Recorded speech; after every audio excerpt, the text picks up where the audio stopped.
Hello everyone, welcome back to R K study. आज के इस सेशन में हम सामान्य हिंदी के बारे में पढ़ेंगे। सामान्य हिंदी का ये सीरीज़ तीसरा है। इसलिए इससे पहले ऑलरेडी इसमें दो पार्ट तक बनाया हूँ, तो उस वीडियो को भी अगर आप लोग नहीं देखे हैं तो पहले उस वीडियो को भी देख लीजिएगा, क्योंकि सामान्य हिंदी में टॉपिक वाइज बढ़ाया जा रहा हूँ। क्लियर है। सबसे पहले मैं संधि बताया, फिर समास पढ़ा रहा हूँ, और इससे पिछले सेशन में दो समास बताया था, अव्ययी भाव समास और तत्पुरुष समास। तो उसके आगे जो भी समास बचे हुए थे उसको इस सेशन में पढ़ेंगे, और उससे रिलेटेड लास्ट के लिए 10 क्वेश्चन लिया हूँ, तो इन्हीं से रिलेटेड है, और एक दो क्वेश्चन संधि से लिया हूँ ताकि आपका संधि भी रिवाइज होता चले। तो चलिए आज की सेशन की शुरुआत करते हैं। सबसे पहले देखते हैं कर्मधारय समास। दो पढ़ लिए थे हम लोग, अव्ययी और तत्पुरुष। तीसरा है समास कर्मधारय समास। तो देखते हैं कर्मधारय होता क्या है और क्या चीज़ एग्जाम्पल में है जिससे हम मान लगा सकते हैं कि हाँ ये कौन सा समास है, कर्मधारय समास है। क्योंकि कुछ चीज़ें उदाहरण से क्लियर हो जाती हैं। जैसे दिया है, कर्मधारय समास के दोनों पदों में विशेषण, विशेष्य या उपमेय उपमान संबंध होता है। जैसे कि नीलकमल, पुरुषोत्तम, महापुरुष, शुभागमन। क्लियर है। अब नील कमल में देखिए क्या लिखा है कि नीला है जो कमल। क्लियर है। नीला है जो कमल, कमल की कैरेक्टरिस्टिक्स बता रहा है, कमल की विशेषता बता रहा है। पुरुषों में उत्तम मीन्स कि इसकी विशेषता बता रहा है। फिर महापुरुष में देखें तो महान है जो पुरुष, बोला जाता है ना आप महापुरुष हो, मीन्स कि महान है जो पुरुष। और शुभ आगमन मीन्स कि ऐसे उसके प्रोनाउंसिएशन से ही पता चल रहा है, शुभागमन, कि शुभ है जो आगमन। समझ में आ रहा है ना, शुभ है जो आगमन। तो ठीक, नील कमल आए तो नीला है जो कमल, कर्मधारय समास। पुरुषोत्तम, पुरुषों में उत्तम हो तो भी कर्मधारय समास। महापुरुष, महान है जो पुरुष, तो भी कर्मधारय समास। या फिर शुभागमन है जो शुभ है जो आगमन, ये भी क्या हो जाएगा, कर्मधारय समास। तो कर्मधारय समास के दोनों पदों में क्या हो रहा है, विशेषण या विशेष या उपमेय या उपमान का संबंध प्रदर्शित हो रहा है। क्लियर है। ये चीज़ हमेशा देखने को मिलेगी कि नीला है जो कमल, महान है जो पुरुष, है जो पुरुष, है जो ऐसे, है जो ये है ना, ये हर सेंटेंस में आता रहेगा। तो इससे रिलेटेड जो भी एग्जाम्पल आएंगे तो आप लोग उसका पहले विश्लेषण करेंगे, फिर देखेंगे कि हाँ क्या इसमें सही आ रहा है, और वहाँ से अपना करेक्ट कर्मधारय समास या फिर तत्पुरुष समास या फिर अव्ययी भाव समास, जो भी समास आएगा तो उसको करेंगे। चलिए नेक्स्ट देखते हैं बहुव्रीहि समास। बहुव्रीहि समास से बहुत ही ज़्यादा क्वेश्चन पूछता है। यह अन्य पद समास है। इसमें अन्य पद क्या है, प्रधान समास है। इसमें अन्य पद प्रधान होता है। गजानन, पंचानन, चतुर्मुख। जैसे गजानन के लिए देखें तो गज के समान है आनंद जिसका, गज के समान है आनंद जिसका। गज मीन्स क्या होता है, हाथी, मीन्स कि हाथी के समान है आनंद जिसका, अर्थात गणेश जी। क्लियर है। फिर है पंचानंद, पांच है मुख जिसके, अर्थात शंकर जी। पांच है मुख जिसके, अर्थात शंकर जी। फिर है चतुर्मुख, चार है मुख जिसका, अर्थात ब्रह्मा जी। अब इसी में हम दशानन के लिए भी देखते हैं। जैसे पंचानन देख लिए वैसे ही दशानन देख लेते हैं। 10 है मुख जिनका, अर्थात रावण। फिर चतुर्मुख, 4 है मुख जिसका, अर्थात ब्रह्मा जी। क्लियर है। फिर देखते हैं द्विगु समास के बारे में। इसका पहला पद संख्यावाची होता है। सबसे आसान कोई समास है तो वो है द्विगु समास। द्विगु समास में क्या है कि आप शब्द को देखते ही ये बता सकते हैं कि कौन सा समास है, द्विगु समास है। जैसे कि पहला ही पद इसमें क्या होता है, संख्यावाची होता है, मीन्स कि कोई ना कोई संख्या का बोध हुआ रहता है। जैसे त्रिपति, देखिए यहाँ पे दिया गया है त्रिपदी, मीन्स त्रि दिया है ना, तीन मीन्स, त्रि मीन्स क्या होता है, तीन, तीन पैरों वाली तिपाई। फिर है त्रिभुज, त्रिभुज के बारे में आप लोग जानते होंगे, ट्रायंगल, मीन्स कि कहीं ना कहीं उसके तीन भुजा होने वाली हैं। तो 3 क्या है? एक नंबर है, एक संख्या है। फिर है पंच तत्व। भले ही हमको पंच तत्व में ये नहीं मालूम है कि क्या क्या चीज़ें आती है, लेकिन इतना तो शब्द से पता चल ही रहा है कि 5 चीज़ें आती हैं। पंच तत्व लिखा है, मीन्स 5 तत्व आएंगे। तो संख्या का बोध हो गया, तो इसको हम कह सकते हैं कौन सा समास है? द्विगु समास है। और पंच तत्व में क्या क्या चीज़ें आती हैं? पृथ्वी, जल, आकाश, वायु का समाहार। अब देखते हैं लास्ट है दंत समास। दंत समास के दोनों पद प्रधान होते हैं तथा इनके बीच योजक चिन्ह लगा रहता है। योजक मीन्स ये देखिए यहाँ पे दिया गया, जैसे माता पिता, हानि के बीच में ये सब लाभ हानि लाभ के बीच में लगा है राम लक्ष्मण को, योजक चिन्ह है जो विकल्प सूचक होता है या समाहार सूचक होता है। ठीक है, समाहार मीन्स क्या हो गया? और अगर बीच में और आ गया तो समाहार। और विकल्प सूचक मीन्स क्या होता है?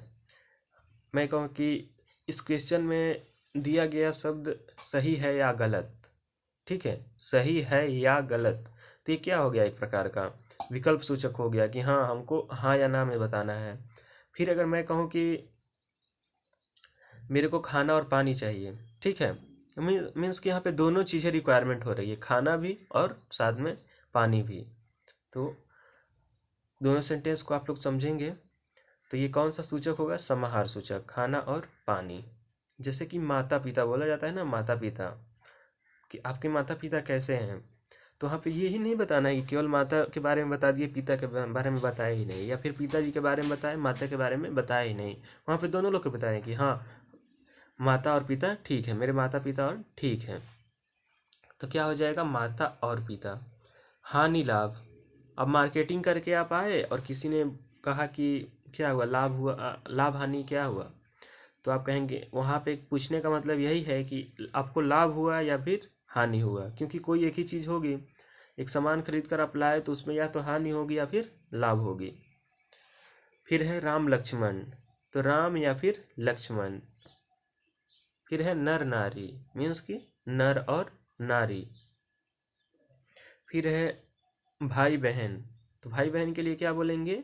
भाई और बहन। कोई पूछता है ना, अब कितने भाई बहन हैं, तो वहाँ पे दोनों चीज़ें बतानी है कि हाँ, इतना भाई हो, इतनी बहन हो। क्लियर है? तो बीच में और के लिए हम बताते हैं कि हाँ, हमको दोनों चीज़ के बारे में बताना है। तो चलिए, आप लोग समझ गए होंगे आई होप। एक बार देख लीजिए फिर से। कर्मधारय समास के ये कुछ एग्जाम्पल हैं। फिर बहुव्रीहि समास के गजानन, पंचानन, चतुर्मुख। फिर द्विगु समास में त्रिपदी, त्रिभुज, पंचतत्व जो भी संख्यावाची हैं वो द्विगु में आएंगे। और बहुव्रीहि में हम लोग पढ़े कि उसका अन्य पद प्रधान होता है, जैसे गजानन, गज के समान आनंद जिसका, अर्थात गणेश जी। पंचानन, दशानन, चतुर्मुख, ये सब बहुव्रीहि में पढ़े हम लोग। फिर द्वंद्व में हम लोग पढ़ लिए कि हाँ, विकल्प सूचक होगा या फिर समाहार सूचक, या तो बीच में और आएगा, या फिर जब भी उसका अर्थ निकालेंगे तो या तो और आएगा या फिर या आएगा। या फिर आप लोग को ये भी नहीं देखना है, तो जो भी सेंटेंस दिया रहेगा ये नहीं देखना है, तो जो भी सेंटेंस दिया रहेगा, जो भी शब्द रहेगा उसके बीच में योजक चिन्ह आपको लोग को देखना है। ऐसा योजक चिन्ह अगर वो आ गया तो समझ जाना है कि ये द्वंद्व समास है। तो पहला क्वेश्चन देखते हैं, तिरंगा में कौन सा समास है? क्लियर है? तिरंगा में कौन सा समास है? तो पहले देखते हैं कि तिरंगा शब्द, तिरंगा में क्या आ रहा है, कि मीन्स कि कहीं ना कहीं संख्या तो आ ही रहा है इसमें। मीन्स क्या होता है? तीन रंगों वाला तिरंगा। क्लियर है? तो कहीं ना कहीं संख्या का बोध हो चुका है यहाँ पे। और हम लोग पीछे पढ़ चुके हैं कि जिस भी संख्या जहाँ भी आएगा उसको हम द्विगु समास कहेंगे। देखिए इसमें लिखा है, इसका पहला पद संख्यावाची होगा और पूरा पद समाहार का बोध करेगा। ठीक है, तो 3 है रंग जिसका, अर्थात तिरंगा। तो 3 रंगों का बोध कौन करा रहा है? द्विगु। क्लियर है? संख्यावाचक। फिर नेक्स्ट है पंचतत्व में कौन सा समास है? तो पीछे हम ये एग्जाम्पल कर चुके हैं तो इसको आसानी से कर सकते हैं। देखिए यहाँ पे लिखा है पंचतत्व के बारे में, 5 तत्व भी बताया है, तो ये द्विगु समास होगा। क्यों? क्योंकि इसमें संख्या का बोध हो रहा है। पंच तत्व मीन्स कि 5 तत्व, तो द्विगु समास। फिर नेक्स्ट क्वेश्चन देखते हैं। लंबोदर, लंबोदर में कौन सा समास है? बहुब्रीहि समास, कर्मधारय समास, तत्पुरुष समास या फिर द्वंद्व समास। तो हम लोग पढ़ते आए हैं, चाहे दशानन हो या लंबोदर हो या फिर पंचानन हो या फिर चतुर्भुज हो या फिर गजानन हो, ये सब क्या है? बहुब्रीहि समास है। क्लियर है? तो ये कौन सा समास होगा? बहुब्रीहि समास। लंबोदर गणेश जी को बोला जाता है, तो बहुब्रीहि समास। आजीवन में कौन सा समास है? आजीवन में कौन सा समास है? अव्ययी भाव समास, बहुब्रीहि समास, द्विगु समास या फिर कर्मधारय समास। तो आजीवन के बारे में मैं पिछले सेशन में बताया था और इसके रिलेटेड एग्जाम्पल भी किया, हम लोग किए थे, यही एग्जाम्पल भी किए थे। तो आप लोग अगर उसको देखे होंगे तो इसको आसानी से कर सकते हैं कि आजीवन का मतलब क्या हुआ कि जीवन प्रयत्न, जीवन का मतलब जीवन, आजीवन का मतलब क्या हुआ? एक तो जीवन हो गया, आजीवन मीन्स कि जीवन भर। क्लियर है? एक प्रकार का अव्यय का बोध हो रहा है, और जिस शब्द में अव्यय का बोध होगा उसको क्या कहेंगे? अव्ययी भाव समास कहेंगे। तो ऑप्शन ए इज करेक्ट।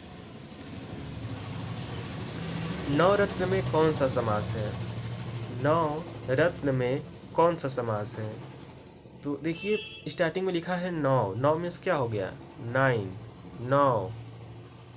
कहीं ना कहीं संख्या का बोध करा दिया है यहाँ पे भी, तो इसको कहेंगे द्विगु समास। द्विगु तो अच्छे से क्लियर होगा। कर्मधारय बहुब्रीहि ये भी आगे क्लियर हो जाएगा। अव्यय आप लोग देख लिए कि जिस शब्द में हमको अव्यय का बोध हो, हमको अव्ययी भाव समास कहना है। फिर देखिए चरण कमल, चरण कमल में कौन सा समास है? कर्मधारय, बहुब्रीहि, द्विगु या फिर इनमें से कोई नहीं। तो कमल के समान है चरण जिनका, या फिर चरण कमल का मतलब क्या हुआ कि कमल जैसा चरण, कमल जैसा चरण। कहीं ना कहीं कर्म की बात हो रही है कि कमल जैसा चरण, तो ये क्या है? कर्म प्रधान। तो इसके लिए हम क्या कहेंगे? कर्मधारय समास। अगर इसी में चतुर्थ कमल ऐसा कुछ संख्यावाची आता तो हम इसमें द्विगु समास कह देते हैं। फिर नेक्स्ट क्वेश्चन है पीताम्बर, पीताम्बर में कौन सा समास है? तो पीताम्बर का पहले अर्थ समझते हैं। पीताम्बर का मतलब क्या हुआ कि पीला है वस्त्र जिनका, पीला है वस्त्र जिनका, अर्थात भगवान विष्णु। ठीक है, भगवान विष्णु जी। तो इसके लिए क्या हो जाएगा आंसर? बहुब्रीहि समास। तो पीला है वस्त्र जिनका अर्थात भगवान Vishnu ji. Option A is correct. Clear है? फिर नेक्स्ट क्वेश्चन देखते हैं।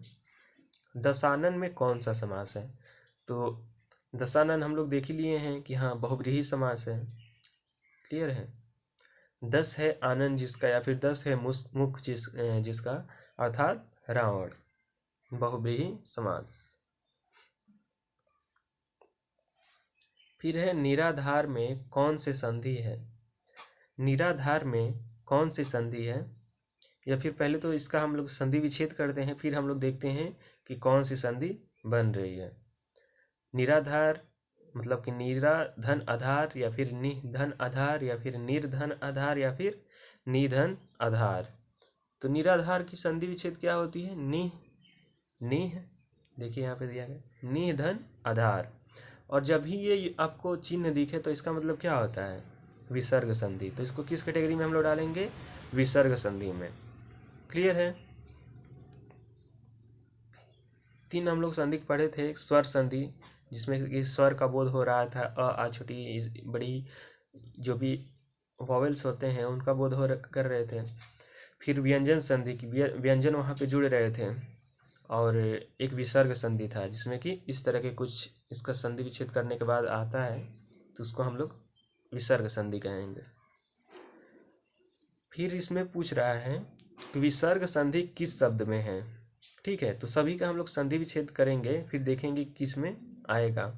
सबसे पहले देखते हैं अतएव। तो अतएव का आप लोग संधि विच्छेद देखे होंगे कि होता है अतः धन एव। अतः धन एव। और ये चिन्ह जब भी आता है तो उस संधि को किस कैटेगरी में डालते हैं? विसर्ग संधि में। क्लियर है? तो ये कौन सा संधि होगा? विसर्ग। Option C is correct. ये क्वेश्चन का आंसर आप सभी कमेंट में बताइएगा। ये क्वेश्चन को भी करा चुका हूँ, तो अगर आप लोग संधि अच्छे से देखे होंगे तो आसानी से इसको कर सकते हैं। भवन में कौन सी संधि है? भवन में कौन सी संधि है? गुण, अयाद, यण या फिर दीर्घ? क्लियर है? गुण, अयाद, यण या फिर दीर्घ। भवन का भी मैं संधि विच्छेद कराया था, पवन का भी कराया था, तो आप लोग इसका राइट आंसर बताइएगा। आज का सेशन कैसा लगा आप लोग बताइएगा। अब इसके बाद यहाँ पे संधि और समास तो खत्म हो चुका है, तो इसका नेक्स्ट सेशन उत्सर्ग और प्रत्यय देखेंगे, जो कि बहुत ही इंटरेस्टिंग टॉपिक रहेगा। तो मिलते हैं नेक्स्ट सेशन में, तब तक के लिए बस इतना ही। Thank you everyone.